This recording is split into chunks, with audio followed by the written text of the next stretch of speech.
कई वर्षों पहले जब गौतम बुद्ध अपने शिष्यों के साथ भारत के एक घने जंगल में विहार कर रहे थे, तब उन्होंने एक स्थान चुना जहां वे कुछ दिन ध्यान में बिताना चाहते थे।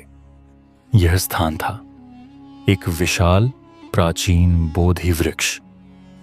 इस वृक्ष के बारे में कई रहस्यमयी कहानियां प्रचलित थीं। कहा जाता था कि यह वृक्ष उन लोगों से बातें करता था जो सच्चे दिल से सत्य की खोज में होते थे, लेकिन जो छल और अहंकार से भरे होते, उनके लिए यह वृक्ष बस एक साधारण पेड़ की तरह ही रहता।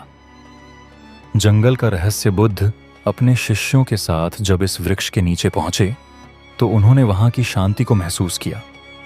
शिष्यों को यह स्थान अत्यधिक अद्भुत लगा। पक्षियों का मधुर कलरव, ठंडी हवाएं और वृक्षों के पत्तों की सरसराहट मानो किसी अदृश्य संगीत का स्वरूप ले रही थी।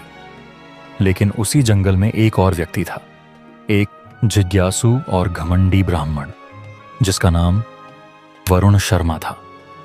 वह बुद्ध की प्रसिद्धि सुनकर उनके पास आया था, लेकिन वह वास्तव में सत्य की खोज में नहीं था। वह बस बुद्ध को अपने ज्ञान से हराना चाहता था। गौतम बुद्ध से मुलाकात।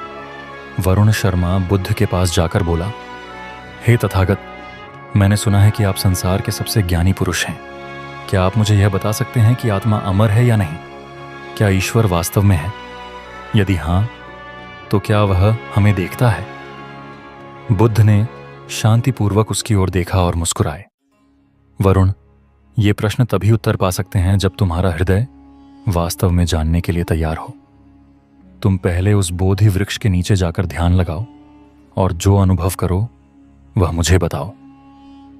वरुण हंसते हुए बोला, बस एक पेड़ के नीचे बैठने से मुझे उत्तर मिल जाएगा? ठीक है, मैं देखता हूं कि इसमें क्या रहस्य है। बोधि वृक्ष की परीक्षा वरुण वृक्ष के नीचे बैठा। पहले कुछ मिनटों तक कुछ भी असाधारण नहीं हुआ, लेकिन जैसे ही उसने अपनी आंखें बंद कीं, उसे महसूस हुआ कि उसके चारों ओर एक अदृश्य शक्ति है। उसे लगा कि कोई उससे बातें कर रहा है। अचानक उसे अपने बचपन की कुछ यादें दिखने लगीं। वह कैसे निर्दोष था, कैसे छोटी छोटी चीजों से खुश हो जाता था। फिर धीरे धीरे उसे अपने जीवन की सारी गलतियां याद आने लगीं। कैसे उसने अहंकार में कई लोगों को ठेस पहुंचाई थी। उसका हृदय भारी होने लगा। उसने अपनी आंखें खोल दीं और देखा कि बोधि वृक्ष के पत्ते अजीब तरह से हिल रहे थे, मानो वे उससे कुछ कह रहे हों। वरुण ने सोचा, यह मेरा भ्रम है या वास्तव में इस वृक्ष में कोई रहस्य छिपा है? रहस्यमय स्वर अचानक, एक धीमा लेकिन गंभीर स्वर हवा में गूंजा। वरुण, तुम सत्य जानना चाहते हो, लेकिन क्या तुम स्वयं इसके लिए तैयार हो? वरुण घबरा गया। वह चारों ओर देखने लगा, लेकिन कोई नहीं था। उसने कंपाते स्वर में पूछा, तो तुम कौन हो?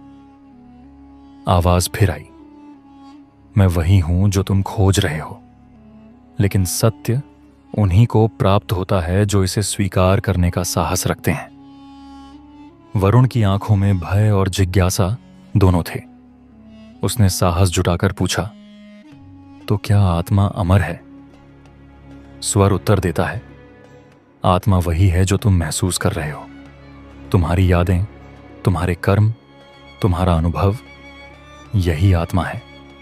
शरीर नश्वर है, लेकिन कर्मों की छाया अमर है। वरुण स्तब्ध रह गया। उसे लगा कि उसके भीतर कुछ बदल रहा है। बुद्ध का उत्तर थोड़ी देर बाद वह वापस बुद्ध के पास आया और बोला, हे बुद्ध, मैंने उस वृक्ष के नीचे जो अनुभव किया वह मैं शब्दों में व्यक्त नहीं कर सकता, लेकिन मैं अब समझ गया हूं कि सत्य बाहर नहीं, भीतर है। बुद्ध मुस्कुराए और बोले, वरुण, सत्य को जानने के लिए तर्क की आवश्यकता नहीं, बल्कि अनुभव की आवश्यकता होती है। वरुण ने उनके चरणों में सिर झुका दिया। सीख 1, सत्य को तर्क से नहीं बल्कि अनुभव से जाना जाता है। 2, हमारे कर्म ही हमारी आत्मा को अमर बनाते हैं। 3, जो अहंकार में डूबा होता है उसे सत्य कभी प्राप्त नहीं होता। 4. आध्यात्मिक ज्ञान को बाहर खोजने के बजाय अपने भीतर देखना चाहिए।